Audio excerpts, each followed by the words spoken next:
स्वागत है आपका हमारे चैनल लर्न एंड ग्रो में।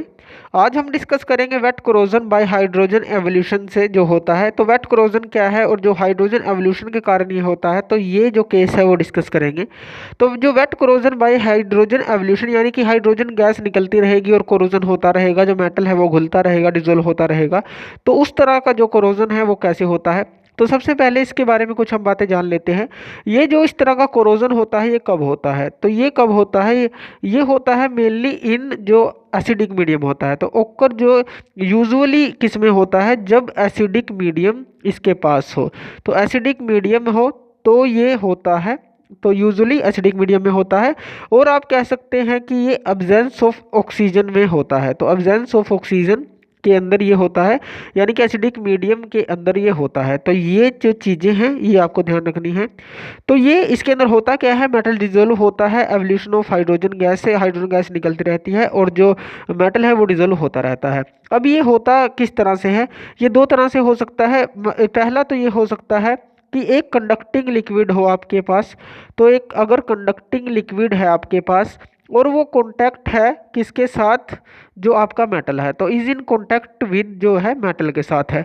तो ये इस तरह से भी हो सकता है कि एक कंडक्टिंग लिक्विड किसी भी मेटल के साथ कॉन्टैक्ट में हो, तब भी ये हो सकता है। वे जो एसिडिक मीडियम हो ये हमारा रिक्वायर्ड है और अब्जेंस ऑफ ऑक्सीजन है, इन दोनों ये केस रिक्वायर्ड है। तो कंडक्टिंग जो लिक्विड है कॉन्टैक्ट में मेटल के हो सकता है, तब ये हो सकता है।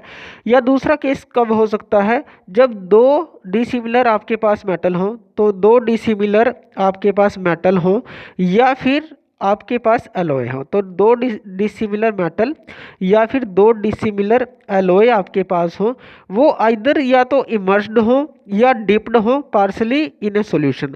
तो वो डिप्ड होंगे या इमर्स होंगे इन सॉल्यूशन के अंदर, एक सॉल्यूशन के अंदर वो डिप्ट होंगे। तो दोनों केसेस के अंदर इस तरह का कोरोजन आपको मिल सकता है। तो इसके अंदर क्या होता है, इसको हम एक फिगर के थ्रू समझते हैं, एक सिंपल सी फिगर के थ्रू आप समझते हैं।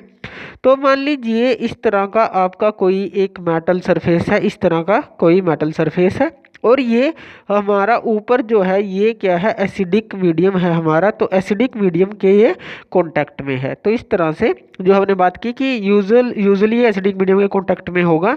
तो ये क्या है हमारा यहाँ पे एसिडिक सॉल्यूशन है और आप इसको बोल सकते हैं कि ये इलेक्ट्रोलाइट है। तो इलेक्ट्रोलाइट भी आप इसको बोल सकते हैं। तो इस तरह से ये एसिडिक सॉल्यूशन के कांटेक्ट में होगा या इलेक्ट्रोलाइट आप इसको बोल दीजिए।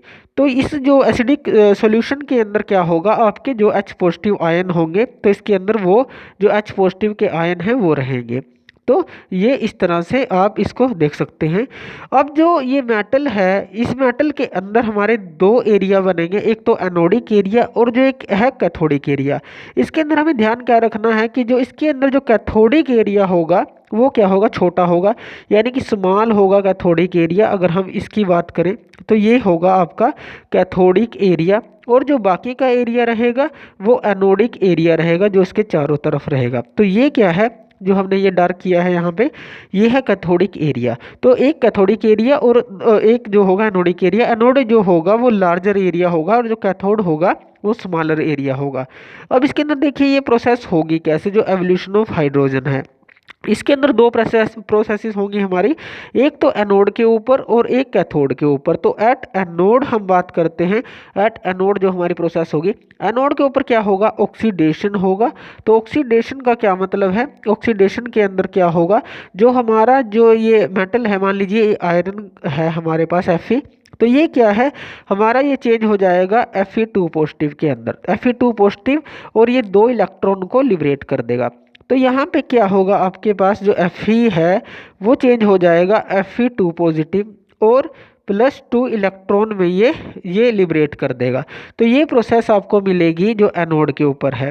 तो एनोड के ऊपर Fe2 पॉजिटिव और दो इलेक्ट्रॉन लिबरेट कर देगा। तो ये यहाँ पे देखिए इस तरह से हुआ, इस तरफ से भी आप ले सकते हैं कि ये क्या है, जो Fe था Fe2 पॉजिटिव और 2 इलेक्ट्रॉन में चेंज हो जाएगा। अब क्या होगा, जो ये इलेक्ट्रॉन है ये एनोड से कहाँ पे जाएंगे, कैथोड की तरफ ट्रैवल करेंगे। जो ये इलेक्ट्रॉन लिबरेट हुए हैं तो ये कैथोड की तरफ जाएंगे और कैथोड पे जाके ये किससे रिएक्शन करेंगे, ये जो H पॉजिटिव आयंस थे यहाँ पे एसिडिक मीडियम में H पॉजिटिव आयंस थे तो ये इनके साथ रिएक्ट करेंगे।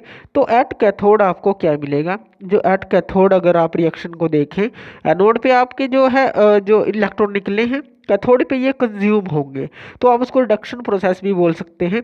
तो इसके अंदर क्या होगा, मान लीजिए 2H पॉजिटिव आयंस हैं आपके पास और ये 2 इलेक्ट्रॉन आपको लेने हैं, तो आपको क्या मिलेगा, H2 आपको मिलेगी जो कि होगी गैस। तो गैस जो है यहाँ पे निकलती रहेगी, यानी कि H2 गैस लिबरेट होती रहेगी इस तरह से कैथोड के पास, और जो आपका एनोड है यानी कि वो डिसोल्व होता रहेगा।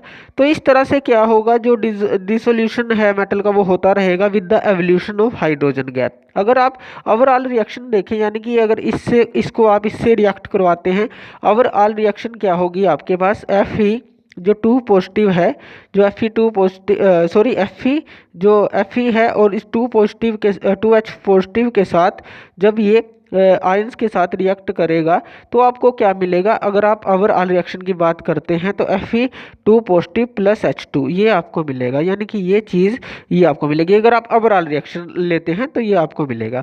तो इस तरह से क्या है, आप इस तरह से भी आप इसको देख सकते हैं कि जो Fe अगर 2H पॉजिटिव से, यानी कि ओवरऑल रिएक्शन आप देखें तो Fe2 पॉजिटिव प्लस H2 यानी कि हाइड्रोजन एवोल्यूशन आपको मिलेगा। तो इस तरह से या तो आप इस तरह से देख लीजिए, इस तरह से समझ लीजिए, और एक ओवरऑल रिएक्शन भी आप इस तरह से आप समझ सकते हैं। तो ये होता है हमारा जो हाइड्रोजन का एवोल्यूशन है। हाइड्रोजन गैस अब हमने देखा कि वो निकलती रहेगी और जो आयंस हैं जो मेटल का है वो डिसॉल्व होता रहेगा। तो इस तरह से जो वेट कोरोजन है बाय हाइड्रोजन एवोल्यूशन होता है। तो थैंक यू वीडियो देखने के लिए, और ज़्यादा अपडेटेड वीडियोज़ के लिए आप हमारे चैनल लर्न एंड ग्रो पे हमें सब्सक्राइब कर सकते हैं। Thank you.